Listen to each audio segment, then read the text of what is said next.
the Italian Carcano model 91/38 Troop Special Carbine. I've been working on trying to get examples of all the different little variations, or the major variations, and I finally got a hold of this one here. Now, a lot of people ask me about the value of guns and that. For some reason, Carcanos are popular and the prices are getting ridiculous. Really, unless you have a super clean mint example of a Carcano, you know, personally I think they're worth about $300 to $350 in mint, new condition. Okay, a gun like this gun has had the stock refinished. You can see the metal's proud over here, it sticks out. They went and put a glossy finish on it. The outside, I'd say, is excellent. There's wear on it. But somebody's modified the rear sight, ground off the caliber designation. About the only good thing about this whole deal is the bore on this is probably mint. I mean, it's the best bore out of all the Carcanos I got. It's got a mint bore on it. So it kind of offset a lot of the defects. But, you know, still, they asked too much for them. But now I have 3 examples of the Troop Special. The only ones that I'm missing, I think, are the 91-24, which is a cut-down rifle, the 38, which would be identical to this, but in the 7.35 caliber. It looks identical. And of course, you know, you're supposed to have the caliber. That's why they wrote it on this rear sight. And somebody's ground it off on this one. And they also list a M38/S, which would be a 8mm conversion, which in reality, the 8mm conversions did during the war are quite rare. But like that, the cavalry carbine that I had that has been converted to 8mm, that was done post-war. It is not a rare variation. That's some unusual gun that really wasn't done during World War II. So you got to take that into consideration also when you look at the value of the gun. And I'm going to do a detailed thing on gun values later. But we have this example here. We'll take a closer look at the rifle, and then I will compare them to the other 2 Troop Specials I have. I have an actual older 91, which I just reviewed, and I have a Troop Special 91-28. So we're getting there. Okay, like I said, somebody went and resanded the stock and put a gloss finish on there, like a sporting rifle finish. Again, standard butt plate, no trapdoor in a Troop Special. It's kind of a shame they did it, even though the stock is not matching. They sanded the stamping the cartouche off of it, which doesn't matter, it's mismatched. And again, we have the standard Carcano action, just like all the rest. They're all very same. Carbines have a bolt handle, the long rifles have a straight. Receiver's the same on all. And here you see the markings. Also, the barrel is rounded. It doesn't have the flat sides like the older one does. And your markings, you got a serial number. Looks like they scrubbed off who manufactured it. And your markings in that are a little bit less. There's less stampings on them. Or they could have been cleaned off. Now, the rear sight. Like I said before, I only had the other Model 38 to finish one with the rear sight that's fixed so far. And I have this example. Now, it should be stamped 6.5mm, but it's been ground off. Which, if you do find a rifle like this was done on the surplus market. They were trying to make a more saleable gun, because everyone knows these guns shoot notoriously high and had these 300-yard fixed sights. And if you look, you notice the top of the sight has been ground and monkeyed around with. The V-notch, or the notch, is not as deep in there. So this was worked over either by the owner or because I will go into it why I've found others. I believe surplus dealers did this to make a more marketable gun. And as we go up front, again, this is a standard stock configuration. Ever since 24 or whatever, and you'll find a lot of the older ones, if they got retrofitted, you'll have an older Troop Special, but if they sent them in for servicing, they'd have this style with the two bands. You got the band in the spring, the band with the bayonet lug, front sight, and a little cleaning rod. And it's basically, ever since 1924 when they cut them down, that is a standard configuration for all the Troop Specials.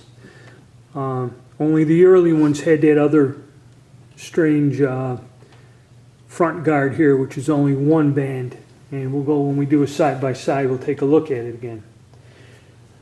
Also, the sight on this, and this is another thing I'm realizing, because not only do people fool with this rear sight, they also will fool around with the front sight blade.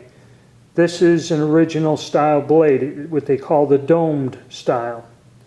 And I'll get more into that when I do a video on checking the sights on your gun. Alright, now we'll go to the side-by-side comparison. Okay, there's a shot of the three of them side-by-side. If you notice, they're all the same size and length, and the only difference is with barrel bands and in the sights. But they're all just a standard Carcano action. This was the little carbine version, where they call Troop Special. So we'll go take a look at the 91. This is the 91, 91-28, and the 91-38. And like I said, the variances, the 91 had this old style with one barrel band that holds the handguard on. The older style adjustable sight here. Now the one missing, the 24, is a cut down rifle, which was cut down and modified to this. And that sight is unique to itself. And I don't have one, an example. I found one that's pretty beat up and the guy wants too much money for it. The gun's in very bad shape, but I haven't found one yet. This is the 28 when they started rebuilding them in 1928. And like I said, this still has the flat sides, the hex or whatever you want to call it, and the adjustable rear sight. But ever since 24, the configuration of the barrel bands in that is this here. And these guns all take the knife bayonet. I might bring that out and show you the bayonet that goes on there. And like I said, after 38, they go with the fixed sight. Simplified it. But the barrel bands stay the same. Now, talking about sights, if we look, on the original one we have a fixed, non-adjustable front sight and then extra little lugs on there that have to do with the bayonet. And then when we go now, they change it to where the barrel will be turned, there's a ring and there's a dovetail, and that's pressed on and soldered, I believe. And that's kind of the standard on the Carcanos from about the 20s on up. Now the thing that we'll look at too is the sight blades. Now these are dovetailed in and can be drifted. But if you look at this one's kind of rounded. This is an original military sight blade.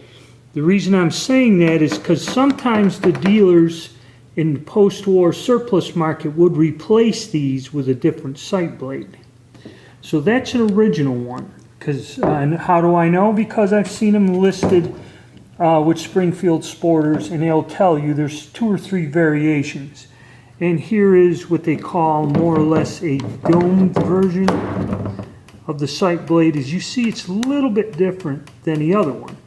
This is a correct military style sight blade. Okay. You see there's a bit of a difference between them. One's kind of, they call it, I don't know if that's the domed one or this is the pyramid, but there is a bit of a difference. But I believe those are the military sights. They have not been tampered with. So that's another thing you have to pay attention to when you go to shoot this. Has somebody tried to move the original sights around? And in a way that does affect the value of the gun, because it's not in its original military condition. This one is not. Okay, it's had the stock refinish, what a lot of people do no matter what, which they shouldn't do. They should leave them dirty or if they're dark. And somebody has modified this rear sight. And you know, that does detract from the value. They kept the front sight original. But like I said, this has probably the nicest bore out of all the guns in my collection. And there's the bayonet that'll fit on these two variations. I believe the 24. And I'm not sure about the 38 in that caliber. But the Italians, they had a special bayonet for this troop special, which is quite rare.